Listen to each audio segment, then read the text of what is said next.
श्री शिवाय नमस्तुभयम। दोस्तों, जैसा कि आप सभी लोग जानते हैं कि 8 जनवरी 2026 यानी गुरुवार को पड़ रही है माघ मास की षष्ठी तिथि। और दोस्तों, यह वह तिथि है जो माघ मास में पड़ने वाली सबसे बड़ी तिथि है, क्योंकि यह गुरुवार के दिन पड़ रही है और इसका बहुत ही बड़ा और विशेष महत्व होता है। पूज्य गुरु जी ने कहा है कि अगर कभी भी मौका लग जाए और माघ महीने की षष्ठी तिथि गुरुवार को पड़ जाए तो आप लोगों को 3 तुलसी पत्ते वाला उपाय तो अवश्य ही करना चाहिए। इन दोनों का संयोग बहुत ही कम आता है। इसी के साथ में गुरु जी ने अपनी शिव पुराण कथा में बताया है कि इस दिन आपको एक 3 तुलसी पत्ते वाला उपाय तो आपको अवश्य ही करना चाहिए, क्योंकि ऐसा दिन पूरे साल में सिर्फ एक ही बार आता है। और दोस्तों, आप सभी लोग जानते हो कि गुरुवार षष्ठी तिथि का अगर सबसे बड़ा कोई उपाय है तो वह 3 तुलसी पत्ते वाला उपाय है। तो दोस्तों, गुरुवार षष्ठी तिथि के दिन आप लोगों को इस 3 तुलसी पत्ते वाला उपाय को जरूर करना है। बहुत सारे लोग होंगे जिन लोगों ने इस उपाय को ना किया हो, मतलब पूरा साल निकल गया, उन्होंने किसी भी दिन इस 3 तुलसी पत्ते वाला उपाय को ना किया हो। पर दोस्तों, आपके पास एक आखिरी मौका बचा हुआ है, जो कि 8 जनवरी 2026 गुरुवार षष्ठी तिथि के दिन है। इस दिन आप लोगों को इस वाले उपाय को जरूर कर लेना है। भले ही आपने महीने भर इस उपाय को ना किया हो, पर अगर आपने इस माघ महीने के गुरुवार षष्ठी तिथि के दिन अगर इस वाले उपाय को कर लिया तो आपको इस उपाय को करने का वो फल मिलेगा जिसकी आपने कभी कल्पना भी नहीं करी होगी। इसीलिए आप लोग इस वाले उपाय को एक बार जरूर कर लेना है, ताकि आप लोगों के हाथ से ये मौका ना जा सके और आपको इस उपाय को करने का फल मिल सके। दोस्तों, यह उपाय पंडित जी ने अपनी अभी की ही श्री शिव महापुराण की कथा में बताया है जी। इस उपाय को आज हम आपको बहुत अच्छे से समझाने वाले हैं। इस वीडियो को देखने के बाद इस उपाय को समझने के लिए आपको कोई और वीडियो को देखने की जरूरत नहीं पड़ेगी। तो चलिए दोस्तों, उपाय को शुरू करते हैं। देखिए, ये इस माघ महीने के गुरुवार षष्ठी तिथि के दिन ये इतना खास होता है, इतना महत्वपूर्ण होता है। देखा गया है कभी कभी बड़े बड़े पूजा पाठ अनुष्ठान से जो मनोकामना पूर्ण नहीं होते, वो माघ महीने की गुरुवार षष्ठी तिथि के दिन एक छोटे से उपाय करने से ही आपकी मनोकामना पूर्ण होती है। और बहुत सारे लोगों ने इस उपाय को किया भी है और उनको इस उपाय को करने का फल भी जरूर मिला है। अगर आप लोग भी इस उपाय को करना चाहते हैं तो आप इस उपाय को पहले अच्छे से समझ लेना, सुन लेना, उसके बाद करना। आपको इस उपाय का फल जरूर मिलेगा और इस उपाय को कर लेने से आपके घर में चाहे किसी भी प्रकार की दुख और समस्या क्यों ना चल रही हो, आपको उसका कारण भी नहीं पता है कि भाई ये समस्या किस कारण से चल रही है। उसका कुछ भी कारण हो सकता है, जैसे पितृदोष हो सकता है या किसी भी तरह का मंगल दोष भी हो सकता है। तो इस दिन आप लोगों को यह वाला उपाय कर लेना है। ये एक ऐसा उपाय है जिस उपाय को अगर किसी विशेष दिन पर किया जाए तो भाई उस विशेष दिन का जो है वह तो हमें मिलता ही मिलता है, पर हमने उस दिन पर इस उपाय को किया है तो हमें उससे भी बड़ा फल मिलता है, और फल बहुत जल्दी मिलता है, क्योंकि आप इस उपाय को बहुत ही बड़े और विशेष दिन पर कर रहे हो। तो चलिए अब उपाय के बारे में बात करते हैं, लेकिन उससे पहले लोगों को यह जानना आवश्यक है कि आखिर यह उपाय किस समय करना है, किसको करना है और कैसे करना है। तो चलिए हम आगे आपको वीडियो में एक एक करके बता देते हैं। लेकिन उससे पहले अगर आप लोग हमारे चैनल पर पहली बार आए हैं या फिर मेरी आवाज आज पहली बार सुन रहे हैं तो हमारे चैनल को सब्सक्राइब जरूर कर लेना, और इसको मारपुर में जल रहा है वीडियो को लाइक करके कमेंट बॉक्स में श्री शिवाय नमस्तुभयम ओम नमः शिवाय जरूर टाइप कर देना। तो दोस्तों, इस 3 तुलसी पत्ते वाला को हमें इस गुरुवार षष्ठी तिथि के दिन कैसे करना है, किसको करना है, किस समय करना है और कहां पर करना है, ये सारे सवालों के जवाब आपको इस वीडियो में मिल जाएंगे। और जो ये वीडियो देखिएगा भाई, उसको 3 तुलसी पत्ते वाला उपाय जरूर करना चाहिए, क्योंकि इस दिन एक तुलसी पत्ते का भी बहुत ही बड़ा और विशेष महत्व होता है। और जब बात आ जाए 3 तुलसी पत्ते वाला उपाय की, तो ये सोने पे सुहागा वाली बात हो जाती है और ये एक बहुत ही बड़ा हो जाता है इस गुरुवार षष्ठी तिथि का। तो अब दोस्तों, इस 3 तुलसी पत्ते वाला उपाय को आखिर करना किसको है, सबसे पहले हम लोग वो बात जान लेते हैं। तो देखो, घर की जो बड़ी माताएं बहनें होती हैं, उन माताओं बहनों में से कोई भी एक बड़ी माता बहन इस वाले उपाय को कर सकती हैं। और दोस्तों, अगर आप चाहें तो अपने घर में से सभी सदस्यों को भी इस उपाय को करवा सकते हैं। अगर किसी व्यक्ति की खुद की कोई मनोकामना है, खुद की कोई दुख और परेशानी है कि वो अपने लिए ही करना चाहता है इस वाले उपाय को, तो वो खुद अपने लिए भी कर सकता है। बाकी अगर कोई घर में से ऐसा है जो कि अपने पूरे घर परिवार की सुख और शांति के लिए ये वाला उपाय करना चाहता है, तो भाई वो भी कर सकता है, उसमें भी कोई दिक्कत वाली बात नहीं है। कहने का मतलब यह है कि इस उपाय को हर एक सदस्य भी कर सकता है और पूरे घर परिवार के सदस्य के लिए घर की बड़ी माताओं बहनों में से कोई एक माता बहन भी कर सकती है। माताएं बहन अगर घर में उपस्थित ना हो या वो ये वाला उपाय ना कर पा रही हो, तो फिर घर का कोई बड़ा सदस्य भी इस 3 तुलसी पत्ते वाला उपाय को कर सकता है, चाहे फिर वह पुरुष ही क्यों ना हो, उसमें कोई भी दिक्कत वाली बात नहीं है। उसके बाद में दोस्तों जो अगला प्रश्न निकल कर आता है वो यह आता है, इस उपाय को लेकर के आखिर इस उपाय को हमें किस समय करना है, सुबह के समय करना है कि शाम के समय करना है। तो इस वाले उपाय को आप लोग सुबह के समय भी कर सकते हो और शाम के समय प्रदोष काल में भी कर सकते हो। अब अगर आप पूछो कि भाई सबसे उत्तम समय कौन सा रहेगा इस 3 तुलसी पत्ते वाला उपाय को करने का, तो हम आपसे बस यही कहेंगे कि इस उपाय को आप सुबह के समय करेंगे तो ज्यादा बेहतर होगा। बाकी अगर प्रदोष काल शाम के समय भी करेंगे तो भी अच्छा होगा, उसमें कोई भी दिक्कत वाली बात नहीं है। तो अब दोस्तों जो अगली सबसे बड़ी और पूर्ण बात आती है वो ये आती है कि सुबह अगर हम उपाय को करेंगे तो हमें कितने बजे से लेकर कितने बजे तक के बीच में करना है, और शाम के समय प्रदोष काल में करेंगे तो हमें कितने बजे से लेकर कितने बजे के बीच में करना है। तो देखो सुबह जितनी जल्दी हो सके आप उपाय को करने की कोशिश करना। बाकी अगर किसी कारणवश लेट भी हो जाओ, थोड़ी देर भी हो जाए, तो 10 या 11 बजे तक भी आप उपाय कर लेना, पर 12 बजे से ज्यादा देरी ना हो, ठीक है, बात का ध्यान रखना। उसके बाद में दोस्तों अगर शाम के समय प्रदोष काल की बात करें, प्रदोष काल का जो समय है होता है वो शाम के 6 बजे से शुरू हो जाता है। मतलब शाम के 6 बजे से लेकर 7 बजे के बीच का जो समय होता है यह समय प्रदोष काल का समय होता है। तो आप इस उपाय को 7 या 8 बजे के बीच में भी कर सकते हो।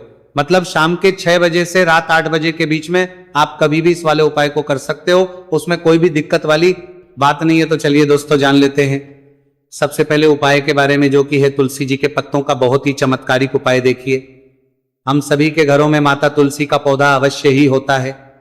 तो देखिए हमें तुलसी जी के पौधे से सबसे पहले तो 3 पत्ते तोड़ने। तो देखिए तुलसी जी के आपको 3 पत्ते तोड़ लेने हैं, और इन तुलसी जी के पत्तों को तोड़ने के बाद आपको एक छुटकी हल्दी भी अपने साथ में लेनी है। हल्दी के अंदर आपको जल मिलाकर के पेस्ट के रूप में तैयार करना है, और इसी के साथ में आपको एक दीपक भी लेना होगा।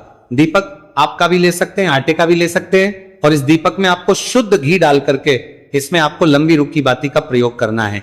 देखिए दोस्तों आपके पास है 3 तुलसी जी के पत्ते। तो पहला जो तुलसी जी का पत्ता है उस पर आपको सबसे पहले तो जो आपने हल्दी ली है उसकी एक बिंदी लगानी है। और पहला जो तुलसी जी का पत्ता है आपके घर में भगवान विष्णु का चाहे कोई सा भी स्वरूप हो, चाहे लड्डू को गोपाल जी का स्वरूप हो, या फिर भगवान कृष्ण की आपके मंदिर में प्रतिमा हो, या फिर भगवान श्री राम की प्रतिमा है, उनके सामने आपको पहला तुलसी जी का पत्ता अर्पित करना है।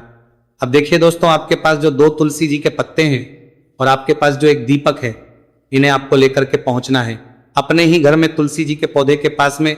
देखिए सबसे पहले तो आपके पास जो 2 तुलसी जी के पत्ते हैं उन पर भी आपको हल्दी की एक एक बिंदी लगानी है, और उन दोनों ही जी के पत्तों को आपको अपने घर में तुलसी जी के पौधे के वहां पर ही अर्पित कर देने हैं। और इस प्रकार से ये दोनों पत्ते भी तुलसी जी के पौधे के पास में अर्पित करने के बाद अंत में जो आपके पास एक लंबी बाती का दीपक है, इसे आपको तुलसी जी के पौधे के पास में ही प्रज्वलित कर देना है। जो भी व्यक्ति अपने ही घर पर गुरुवार षष्ठी तिथि के दिन इस प्रकार से तुलसी जी के 3 पत्तों का ये उपाय कर लेता है तो उसका परिवार हमेशा खुश रहता है, उसके परिवार में कभी भी कोई भी संकट उत्पन्न नहीं होता है, और यदि आपके घर में जो भी ग्रह क्लेश है वो भी समाप्त होते हैं। तो इस प्रकार से आपको ये पहला उपाय करना है। अब दोस्तों हम जान लेते हैं दूसरे उपाय के बारे में। देखिए इस उपाय को करने के लिए भी आपको मात्र 1 लोटा शुद्ध जल लेना है तांबे के पात्र के अंदर, और इसी के साथ में आपको एक प्यारी सी और सुंदर सी बेलपत्र ले ली है।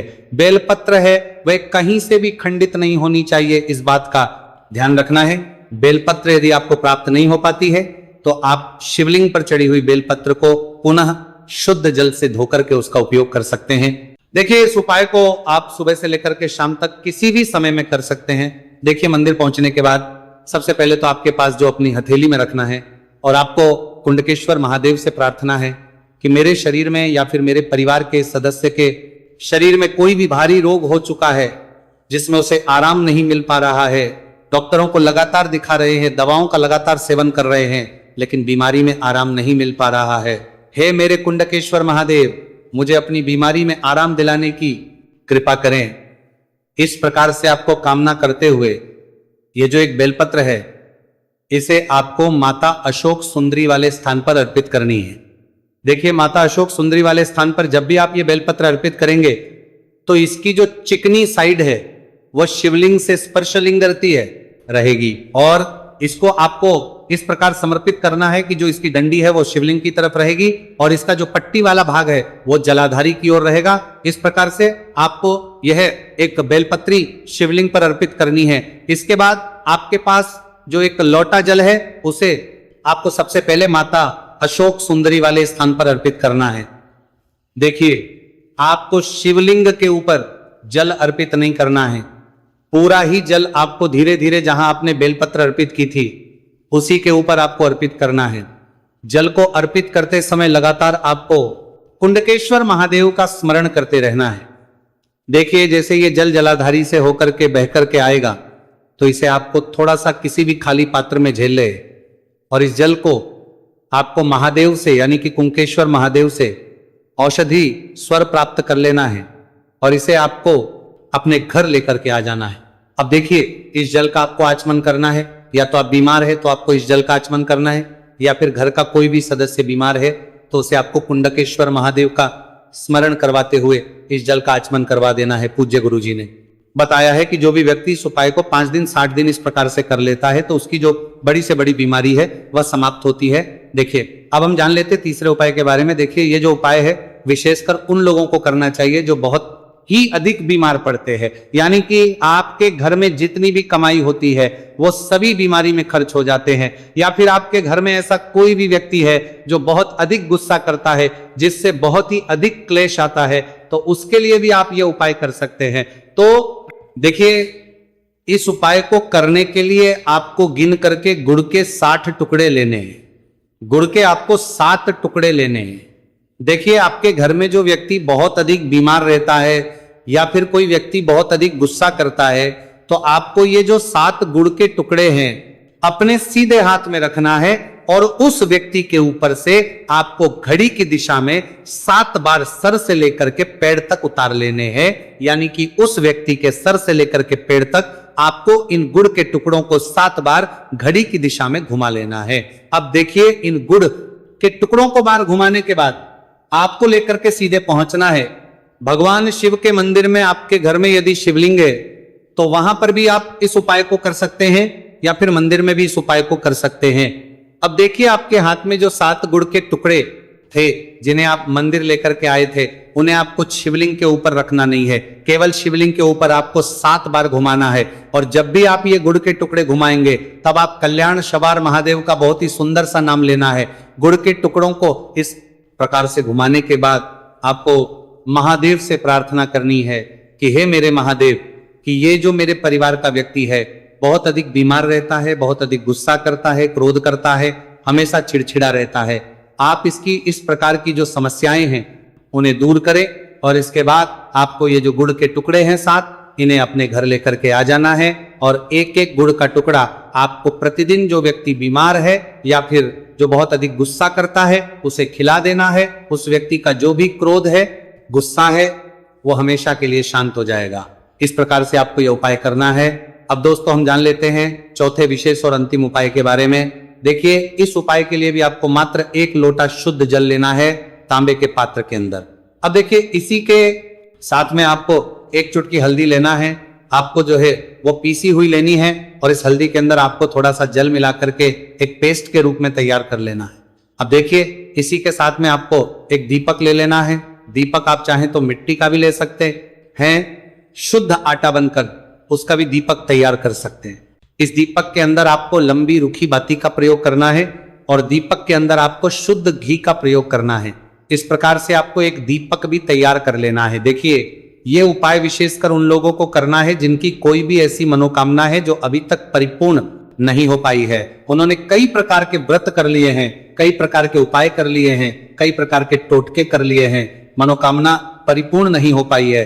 तो आपको ये उपाय इस गुरुवार के दिन करना है। देखिए, सबसे पहले तो आपने जो ये जितनी भी सामग्रियां ली हैं, इन सभी को लेकर के आपको पहुंचना है। बेलपत्र के वृक्ष, नीचे देखिए, बेलपत्र के वृक्ष के नीचे जो मिट्टी होती है, सबसे पहले तो आपको वहां पर इस एक चुटकी हल्दी से स्वास्तिक का निर्माण करना है। अब देखिए, आपने जो ये हल्दी का स्वास्तिक बनाया है, इसी के ऊपर आपको जो एक दीपक है लंबी बाती का, उसे भी रख देना है। ध्यान रखिए, इस दीपक की जो बाती है उसका मुख आपको उत्तर दिशा की ओर रखना है। इस प्रकार से आपको यह दीपक भी बेलपत्र के वृक्ष के नीचे रख देना है। इस प्रकार से आपको यह दीपक बेलपत्र के वृक्ष के नीचे प्रज्वलित कर देना है। अब देखिए, अंत में जो आप एक लोटा शुद्ध जल लेकर के आए हैं, उसे आपको अपने सीधे हाथ में रखना है और आपको महादेव से, माता पार्वती से प्रार्थना करनी है। देखिए, बेलपत्र के वृक्ष के नीचे किए जाने वाला यह सबसे चमत्कारिक उपाय है। तो देखिए, आपकी किसी भी प्रकार की मनोकामनाएं, चाहे धन प्राप्ति को लेकर हो, व्यापार कर हो, नौकरी को लेकर हो, विवाह को लेकर हो, किसी भी प्रकार की मनोकामना है, तो उसे आपको महादेव से तथा माता पार्वती से परिपूर्ण करने की प्रार्थना करनी है। और ये जो जल है, इसे आपको अपने सीधे हाथ में लेना है और बेलपत्र के वृक्ष में आपको अर्पित कर देना है।